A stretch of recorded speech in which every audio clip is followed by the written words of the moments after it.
اب یہ جو روزہ ہے یہ بالکل درمیان میں ہے، پہلے کلمہ ہے، نماز ہے۔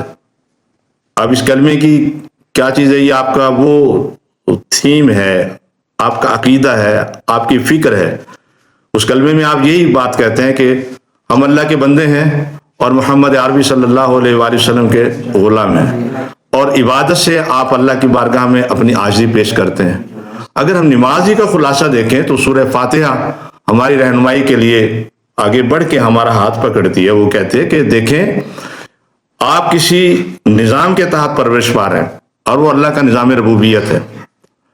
آپ اللہ تعالیٰ کے نظام رحمت کے ساتھ پرورش پا رہے ہیں، آگے بڑھ رہے ہیں، حرکت پذیر ہیں۔ آپ اللہ کے نظام عدل کے تحت اپنی زندگی کے بارے میں جواب دہ ہوں گے۔ اور درمیان میں کلمہ نماز کے بعد فوراً درمیان میں روزہ آ جاتا ہے، آگے پھر زکوٰۃ ہے، حج ہے، مالی عبادات ہے، فکری عبادات۔ اس کے درمیان میں روزے کو لے کے آیا گیا ہے، تو اس کا مطلب یہ ہے روزہ کوئی خاص عبادت ہے جو خالصتاً ہماری تربیت کے لیے۔ جیسے ہمارا جسم ہے، ہماری روح جو ہے اس نے ہمارے جسم کو سنبھالا ہوا ہے۔ اب روزہ باقاعدہ ہم تمام مسلمانوں کی روحانی تربیت کے لیے مقرر کیا گیا کہ روزے کے ذریعے انسان کے اندر روحانی طور پہ اتنا اسے توانا بنایا جاتا ہے ایک ماہ میں۔ اور اس لیے بزرگوں نے کہا بھئی رمضان شریف کا جو مہینہ ہے یہ تو مسلمانوں کی تربیت گاہ ہے، یہ تو ریفریشر کورس ہے ایک ماہ کے لیے۔ 11 ماہ انسان اپنی مرضی سے گزارتا ہے، لیکن جیسے ہی رمضان شریف میں داخل ہوتا ہے وہ اپنے اوپر اللہ کے قانون کو نافذ کر دیتا ہے۔ ایسے وقت میں کھاتا ہے جو کھانے کا وقت نہیں ہوتا، ایسے وقت میں پیتا ہے جب پینے کا وقت نہیں ہوتا، صبح وہ پھٹنے سے پہلے پہلے کھا لیتا ہے، غروب آفتاب تک بھوکا پیاسا اپنے جتنی بھی نفسانی خواہشات ہیں ان کو کنٹرول کر کے گزارتا ہے، یعنی رک رک کے چلتا ہے۔ ہر لمحے وہ اپنے آپ کو ذہنی تربیت کے مرحلے سے گزارتا ہے۔ اس کا یہ رک رک کے چلنا ہی اس کی تربیت کا حصہ ہے۔ وہ کیسے جب اسے بھوک لگتی ہے اسے بھوک کا احساس دامنگیر ہوتا ہے، جیسے پیاس لگتی ہے پیاس کا اسے دامنگیر ہوتا ہے۔ اب یہی پیاس جب معاشرتی طور پہ دیکھا جائے، کتنے لوگ ہیں پیاسے ہیں، پانی میسر ہی نہیں ہے، کتنے لوگ ہیں کھانا ہے ہی نہیں، میسر ہی نہیں ہے، اور وہ بھوکے سو جاتے ہیں۔ احساس دلانے کے لیے پورا ایک ماہ مسلمانوں کو احساس دلانے کے لیے یہ دیا گیا ہے۔ تو گویا یہ جس طرح جسم میں روح کار فرما ہے، روزے میں بھی ایک روح کار فرما ہے، اس کی بھی ایک حقیقت ہے، اور اس میں ہے پرہیزگاری، اللہ کے سے ڈرنا، اللہ کا خوف، احساس آدمیت، انسانوں کے بارے میں سوچنا کہ دیکھیں آج تجھ پہ پیاس مسلط ہوئی، آپ نے پیاسوں کے لیے کیا کیا، آپ پہ بھوک مسلط ہوئی، آپ نے بھوکوں کے لیے کیا سوچا۔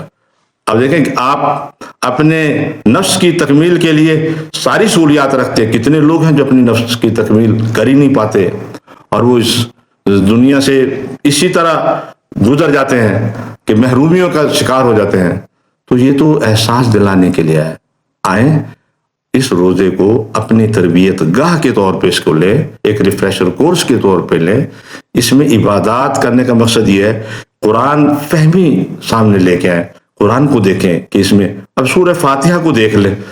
ہم اللہ تعالیٰ کے 3 نظام کے تحت زندگی گزار رہے ہیں، کبھی سوچا کہ ہم نے نظام ربوبیت جس کے تحت ہم پل رہے ہیں اس کے کیا تقاضے ہم سے ہیں؟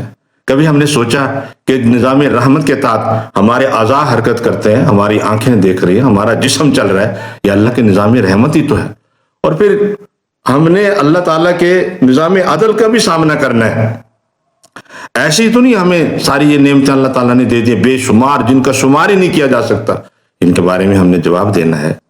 تو یہ مہینہ ہمارے اوپر آیا ہے، جیسے ہی بندہ اپنے آپ کو اللہ کے نظام ربوبیت کے تحت کر لیتا ہے، جیسے اللہ تعالیٰ کے نظام رحمت کے تحت کر لیتا ہے، اللہ تعالیٰ کے نظام عدل کے تحت خود کو جواب دہ تصور کرتا ہے، تو پھر وہاں پہ وہ آگے چلتا ہے کہ اہدنا الصراط المستقیم، مجھے سیدھے راستے پہ ڈال دے۔